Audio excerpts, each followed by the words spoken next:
इस वीडियो में हम सीखेंगे कि किस तरह हम डेटा से मुतालिक एक डेटा लिस्ट बनाकर फिर इसके ऑप्शन से मुतालिक वैल्यूज को किसी दूसरे सेल में हासिल कर सकते हैं।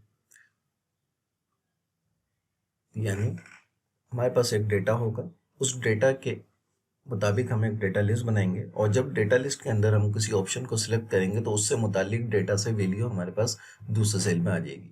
तो उसके लिए सबसे पहले हम इस सेल को सिलेक्ट करेंगे जिसमें हमें ऑटोमेटिक वैल्यू हासिल करनी हो। तो यहाँ पे सबसे पहले मैं एक लिस्ट बना देता हूँ, प्रोडक्ट, और यहाँ पे उसकी अमाउंट आ जाएगी।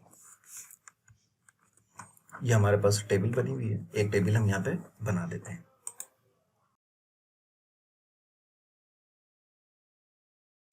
ठीक, ये ड्रॉप डाउन लिस्ट है हमारी।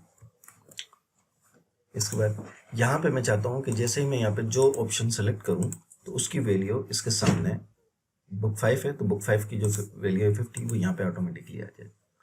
तो सबसे पहले मैं इस सेल को सिलेक्ट करूँगा जहाँ पे मैं वैल्यू लाना चाहता हूँ।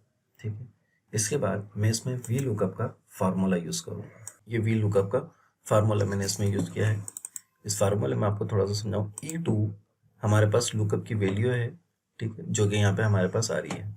ये बुक 5, ये वैल्यू हम चाहते हैं, इस वैल्यू के मुताबिक हमें A2 और B8 तक, A2 से B8 तक, इस वैल्यू के मुताबिक हमें A2 B8 तक की वैल्यू चाहिए। ठीक है, और 2 जो है ये अमाउंट का जो कॉलम है उसका नंबर आ रहा है 2।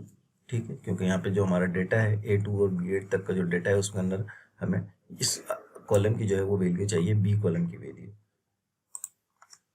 यानी इस फार्मूले में हम ये कह रहे हैं कि हमें E2 से मुताबिक A2 और B2 के अंदर देखो, जहाँ पे E2 की वैल्यू मैच हो वहाँ से हमें 2 कॉलम की वैल्यू को कॉपी करके यहाँ दे दो।